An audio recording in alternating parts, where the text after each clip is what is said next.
So as Ali mentioned, I'm part of the 10X team. So my name is Dan Moline. I'm a science and technology advisor with 10X. So kind of the purview of my role is focusing on technical feasibility, hooking you guys up with publications that may be kind of close to the applications you're looking to perform, and also ensuring that you're set up for success before you run one of these experiments. So in attendance as well is Ryan Doan. So Ryan is going to be the person you want to speak to about anything like quoting, purchasing any of these products. He's going to be your kind of standing account executive for the time being. So in case you guys have already met and communicated with Heather Eckert, she was the account executive for Chicago for 2 to 3 years, I believe.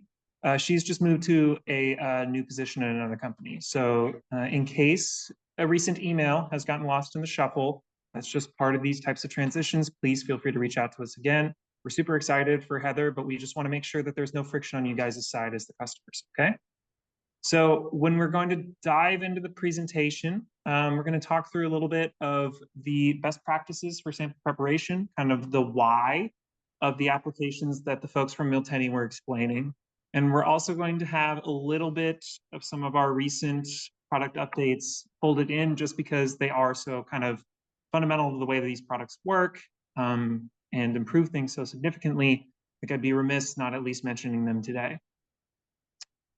So we can kind of move into just a brief discussion of the workflow. And the idea here is not to hopefully repeat information that you've heard.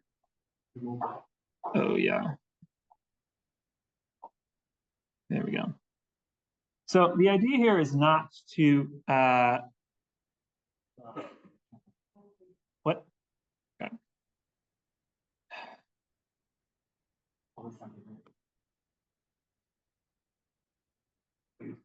All right. And so the idea here is not to hopefully kind of repeat a bunch of information for you guys.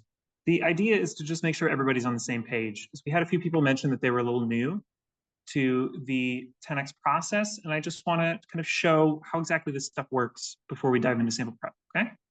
So the workflow is summarized in really simple terms right here. So the sample input is a single cell or single nuclei suspension.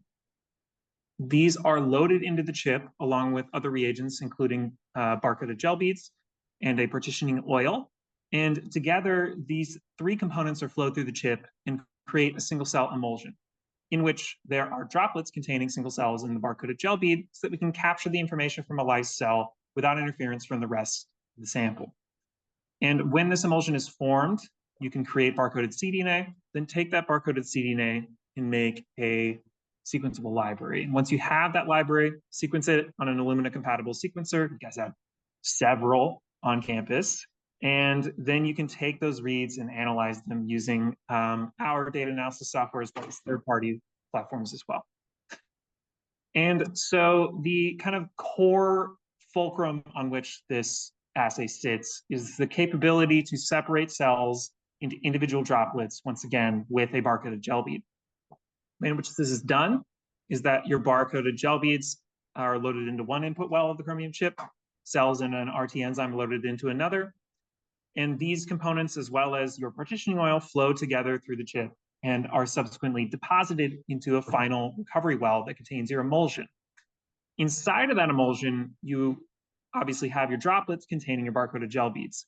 And as part of the technology's design, the vast majority of the droplets contain a barcoded gel bead alone, and a small minority contain a barcoded gel bead in a single cell. This is how we can have kind of a dilutional control over how many cells are appearing in a single gel bead. That reduces the number of multiplets. So this is actually an important part of the technology to kind of ensure that most of the droplets don't contain a single cell.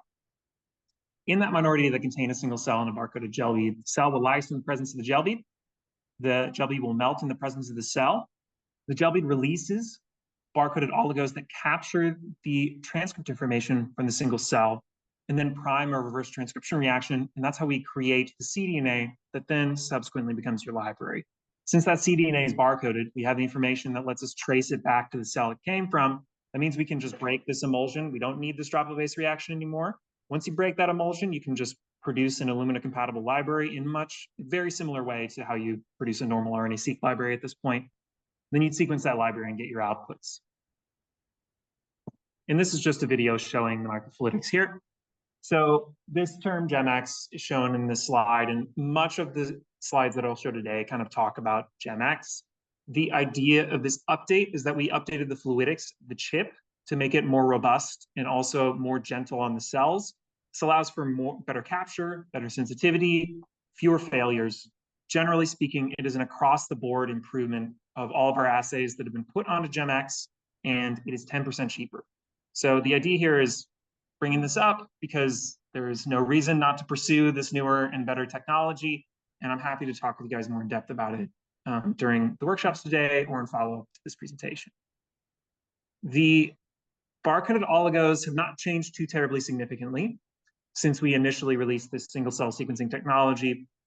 I'm not going to belabor too much on this slide. The two things I'm going to bring up are the 10x barcode.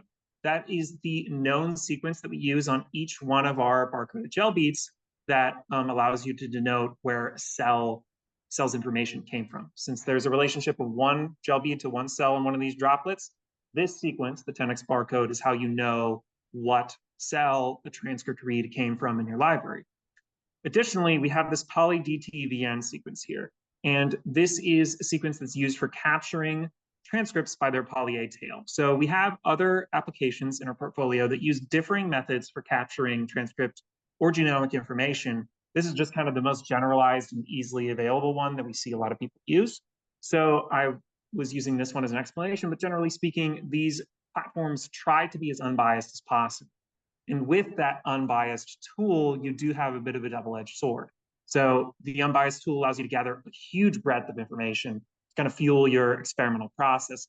But it means that if you have lower quality information, as Ali kind of mentioned earlier, that kind of creates a situation where you have a garbage in, garbage out kind of relationship with your data. So a lower quality sample will, in an unbiased fashion, yield more low quality data.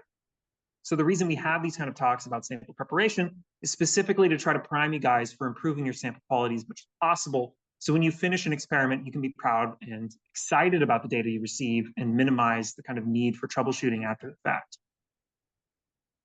So when it comes to sample preparation, the first resource we often direct people to is the cell handling guide.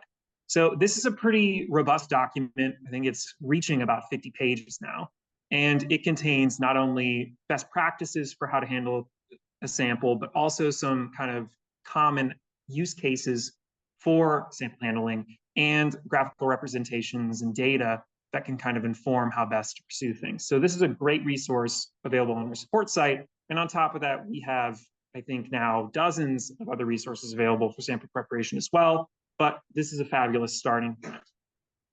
And in the sample prep process, things kind of become complex when you want to think about your research question and how that intersects with what we're trying to provide for you in the form of assays.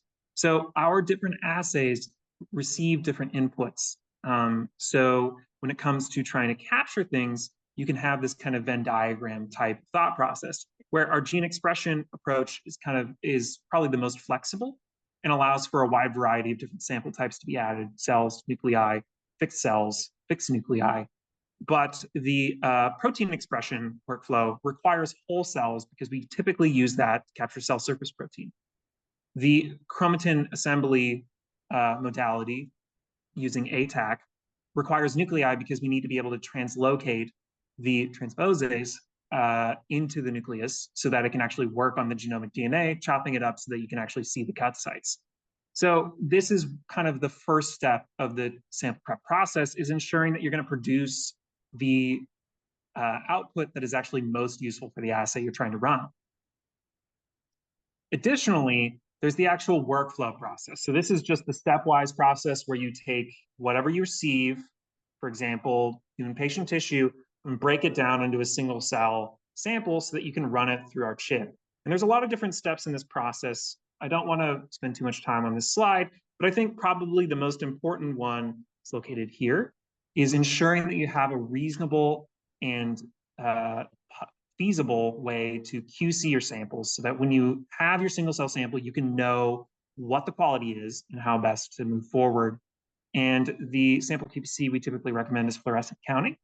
And we'll have a few slides later on talking about that a little more. And generally speaking, this is a great way to ensure that your sample quality is something you're aware of and can be acted on. So when it comes to differing cell suspensions, the thing you want to keep in mind is what exactly is my source. And that informs how you're going to treat it, because many different tissues and organisms have differing biology that you need to take into account. For example, when I was supporting these assays, pancreas was pretty much the bane of my existence. The high enzymatic activity means the RNA actually gets broken down in your cells before you can even capture the information from them on the 10x assay. So working with pancreas researchers, we often had an adaptation where we would recommend that they include RNase inhibitors at a pretty high concentration to protect that RNA so they could get the information they need. These types of considerations are things we can help you out with if you have a consultation call with us. Additionally, you want to consider how are you generating these samples, and specifically, how can you change the levers to ensure the quality is improved during the optimization process? And lastly, what is the quality of my single cell or single nuclei suspension, and how am I going to read that out? And so we kind of talk about quality a lot, but I think the metrics we use for quality are kind of summarized pretty well on this slide. You want to have a cell viability. This slide says above 70%. I would say that's kind of the floor that I would consider reasonable to at least run on these assays. If you're below 70, you want to talk to us and make sure we talk you through the risk-benefit assessment of whether that's a good idea to run that guy. And the kind of 80 to 90% range that the folks from Miltenyi talk about in their slides is a little more desirable when you want to have very clean, very high quality data. The health of your sample, that viability, is really important because it measures out the amount of useful data you're going to get. As biologists, kind of inherently, we study living organisms, so dead cells are often not very informative, and in fact can kind of poison your data set with noise and low quality individuals. So if you have a really high percentage of dead and dying cells, that means a high percentage of your data set, high percentage of your sequencing reads that you paid good money for, are being dedicated to things you don't care about. So improving that sample viability is one of the best ways you can guarantee success. Additionally, your sample will want to be intact. You want to reduce the possibility of sample deterioration during long wait periods, transitions across campus, as we mentioned earlier.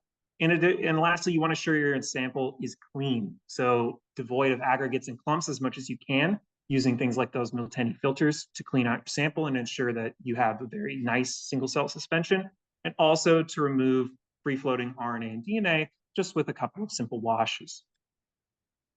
The process of debris and aggregate removal is one that's kind of a one-step easy process, but it actually is one of the main ways you can set yourself up for success. The process is just passing your sample through a strainer of the recommended porosity.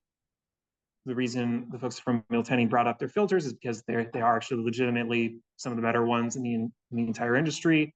I appreciated seeing them in labs as opposed to some of the other alternatives that were a little tougher to work with. So the process of filtering your sample takes about 30 seconds, but it ensures that you're going to have a happy sample running through the chip. And the filtration process also ensures your counting is more accurate. Large aggregates, large pieces of debris can cause inaccuracy with counting, which causes inaccuracy with capture on the chip. When it comes to cell counting, this is a key step. And it's important to note that the cell counting step is how you decide how much you're actually going to capture in one of these chips. You only control your capture by how many cells you load into the input well. So if you have inaccurate counting, you're going to have inaccurate capture, and that can cause issues with the quality of your data. Additionally, when you do count, you're going to have to store your cells for a period of time. So we recommend storage on ice for most sample types, although there can be adaptations for different biology. For example, neutrophils don't really love being cold, so you can store them at room temperature to kind of preserve their viability. And you want to keep those incubations to less than 30 minutes if possible. Generally speaking, you want to make sure your sample preparation is kept to kind of a lower time frame, as short a time frame as possible. The longer you let these extend, the more possibility there is for sample deterioration. And this is a slide just for reference. So if you guys get the PDF copy of these that I sent to Fatih and David later, you can reference this slide as kind of a quick reference for things that can affect your recovery and quality. And there are a wide range of sample types which are used in research. Generally speaking, liquid samples pretty darn simple. You just want to make sure you have good QC. With solid samples, you want to ensure that your dissociation is as gentle as possible while still yielding single cell samples. So with this GEMX upgrade, I think a big thing that people have kind of always been frustrated about with the fresh assays, the one that use fresh cells, is that sample storage is quite difficult. There are workarounds like tiny cell storage suspension buffer, but it's important to note that these still are quite temporary.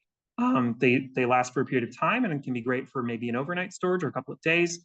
But people who need to store their samples for up to a month really are going to struggle to find good solutions for it. Because we were able to improve the robustness of the assay and sensitivity, we were able to incorporate this gentle fixation with methanol DSP as a demonstrated protocol on our website. So people can now gently fix their samples and store them for up to a month at -80°C. And this helps a lot with things like patient samples, where I think we've all been in this situation before, receiving a patient sample at roughly 4:45 p.m. and being told to get to work. This can help you avoid some of those frustrating situations and logistical problems and hopefully make things a little easier for you. And this approach has been tested not only on gene expression, but also on VDJ, meaning that if you're trying to capture that TCR and BCR information, you can still use this approach and get high quality data that you can move forward with to the next stage. Additionally, we have the capability in these new chips to kind of harness this architecture to do on-chip multiplexing. What this means is that you can take a set of samples and combine them into a single emulsion. And the reason that can be desirable is because you save on reagents while still getting information from multiple samples at a time. And the way I kind of show this to folks is that we actually have taken our barcoded gel beads and used the known 10x barcode sequences within them, separating them into 4 different groups, 4 different aliquots within the kit that are actually color-coded. So these are loaded into the gel bead well, and then the samples flow through and are inherently marked because they have one of those 4 different groups of 10x barcodes inherent in their cell barcoding. So we're now able to multiplex samples without using some of the really laborious sample prep processes like cell hashing. It can be really frustrating to perform in a lab environment where your sample's kind of deteriorating while you're trying to do the labeling necessary to even get it onto the chip. So this process can be quick, easy, and also quite affordable because you are using fewer reagents. And for folks who are looking to do small pilots on these applications, I think this is a great option because it lets you get roughly 8 samples performed on a single chip in a way that's really fast, easy, and affordable. So when it comes to fresh tissue collection, there are some clear challenges, right? The tissue is often obtained from somebody or something that died or it was removed from a little while ago. So those break periods between tissue removal and actually handling it in the lab can be pretty detrimental to your data quality. Additionally, when you do dissociate the tissue, there's kind of a timer that starts in the cells where they will eventually undergo apoptosis typically, or at least the vast majority of them will, because most cells are not designed to be outside of their physiological environment for a long period of time. So the key thing here is to try to minimize those times as much as possible and be as gentle with the cells as possible to try to avoid tripping the trigger that causes them to undergo apoptosis and die. Additionally, working with fresh cells in general has some challenges, and largely it's the fact that you can't wait. You have to proceed immediately to the chip to maintain your data quality. And what's nice about our fixed RNA flex workflow is that it lets you fix your sample and proceed forward to the workflow at a time that works for you. You can fix your sample with our fixation and permeabilization kit. You hybridize it with a set of probes. These probes allow you to avoid some of the RNA damage problems that come with these assays, and then move forward to a workflow that's quite similar to the original gene expression workflow, now just capturing the information from the probes as an intermediary instead of the raw RNA, since that RNA is damaged. And the probes themselves work in this fashion: left-hand side, right-hand side, RNA binding domain. When they bind adjacent to one another, they can be ligated. And this ligated probe construct is the only thing that can survive the workflow because it has this capture sequence here in light blue that is captured by the barcoded oligos gel beads. And so why this is desirable is because for folks who are struggling to make fresh sample prep work for you, you can fix your samples and store them for up to 6 months at -80°C, and then very comfortably multiplex them together so that you can make an experiment work for your schedule, work for the amount of lab staff you have, your bandwidth, customizing these workflows to your needs. And sample prep can often be a little bit of a choose your own adventure process. I don't want to take too much time on these slides, but generally speaking, fresh tissue can be broken down into single cells, single nuclei, and then fixed, as well as being chopped into small chunks, and then those chunks fixed and dissociated downstream. And we can recommend the best workflow for your particular sample type so that you can be best set up for success. Yeah. Yeah. That you fix it in the way that you would be using it for 1 month, and then you have to do another thing. That's what you were saying. So the gentle fixation for Genomics uses methanol DSP. The fixation for the Flex workflow uses formaldehyde. So they are different kits, yes, but they're actually protocols for different assays. So the Flex assay, if you want to have a really long period of storage, we'd recommend you use that. And you'd fix with formaldehyde, and then you'd store in glycerol along with an enhancer reagent we provide with the kit.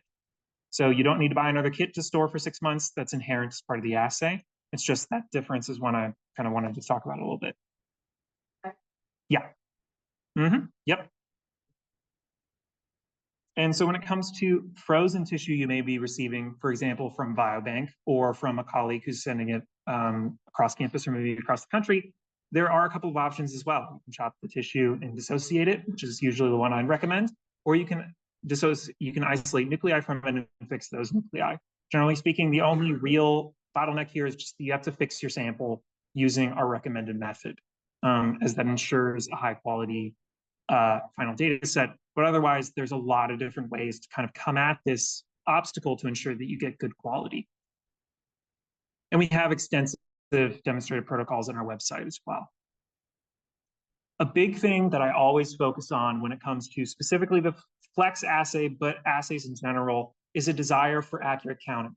And the thing I want to kind of mention to you guys is the use of a fluorescent dye is really desirable if you can have access to one. And specifically for the fixed assay, I would really, really firmly recommend it if possible. So the reason for that can kind of be shown in this slide here on the right, where trypan often can be a bit inaccurate in discriminating between debris and cells. And what this shows here is that there's a piece of very obvious debris, which was not stained by the trypan and then recognized by the automated counter as being a live cell. So in those cases, this can actually be pretty common, especially if, for example, you're dissociating brain samples. That myelin can often be a source of kind of dirtiness that isn't really quantified by trypan, and in fact can be overcounted by your counter. So the fluorescent approach allows you to kind of skirt around some of these pieces of debris and aggregates, as well as ensuring when you're counting a cell in the final fixed sample, you're actually counting a cell. Since if you fix your samples, they're all dead, the kind of discrimination between live and dead that usually these dyes are used for is kind of not really there. Everything should be dead. And you want to be able to discriminate between a cell and not a cell in those cases. And the Flex assay has also been enabled for our GEMX offering. This means, once again, you get to leverage that really powerful tool of the updated chip to get higher throughput, more sensitive assay, more robust to failure, and better results generally. And this means that that broad sample compatibility is still available to you. The capacity for ease of multiplexing in this assay using the probe-based approach is also available, but now the project input is significantly more flexible. The chips are able to collect more cells in a single run, up to 2.5 million in a single chip. And you also have the ability to reduce the need for cell input. One of the big frustrations with the Flex assay is that fixing with formaldehyde is quite lossy and will reduce your total number of cells after performing it. And we've updated our kits for fixation of the cells and samples to increase your recovery. And that update allows for you to come into this workflow with as few as 25,000 cells. So for example, you're sorting using one of the sorters, including the Taito and David's core, and you're receiving a very small amount of cells at the end because you're looking for a very rare cell population. You can still move forward to these fixed workflows if that's the best fit for your research question. Additionally, the GEMX workflow has also enabled some unique sample prep protocols that weren't really possible on the old chip. For example, whole blood fixation is enabled for this workflow. Specifically, you can take 1 ml of blood, 4 mLs of our fix and perm buffer, and then mix those two inputs together in a single vial and let them sit overnight. And then this can be stored in the fixative for up to 7 days. And then once you isolate your cells of interest, you can store those cells according to our recommendations for up to 6 months at -80. So this is going to allow you, if you work with patient blood samples, these can be among the most frustrating because people are a little flippant with their time, both MDs, patients, and then we as the researchers are the ones who kind of are on the receiving end of those frustrations. And so this allows you to kind of make this workflow easier to handle in your lab. Additionally, intracellular labeling has been allowed. So SCIC is a workflow that's been available in the field for quite a while. People have been really keen to get a protein modality along with an RNA modality. And now with the fixed workflow, there's actually a permeabilization reagent in the fixation buffer we make. And so in a short fixation step, we can actually open up the cell to have the intracellular protein labeled with oligotagged antibodies in much the same way one would label the cell surface proteins. So this is a workflow that a few people have been using in the field for a while, well before this upgrade. But now, since the chip is of higher quality, the assay is a little more robust, we can leverage this workflow to capture intracellular proteins as well with a supported protocol, which makes it a little easier for us to help you guys optimize, since this process can be a little bit more complex than the standard workflow. And that's kind of all the material I wanted to show today. Hopefully, everybody kind of was able to get a little bit of information they needed. When it comes to sample preparation, like we mentioned earlier, this is a really broad and complex set of questions. So often the best way to kind of talk about this is to specialize things for your specific samples, your research question, and the biology that you're trying to understand. So reaching out to your 10X team of technical experts is a great first step for this process. And that's the thing I want to ask you guys to be able to do today as we're here for these workshops, as well as in follow-up later on throughout the future. Please reach out to us if you want to consult about any of your upcoming experiments. And thanks so much for listening today, guys, and I'm happy to receive any questions.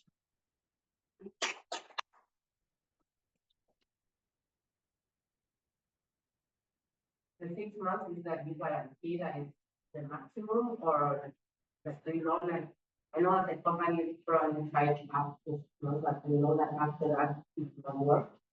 So, yeah, the way that I describe it, and I'm trying to be careful because a lot of our protocols are ones we can legally guarantee.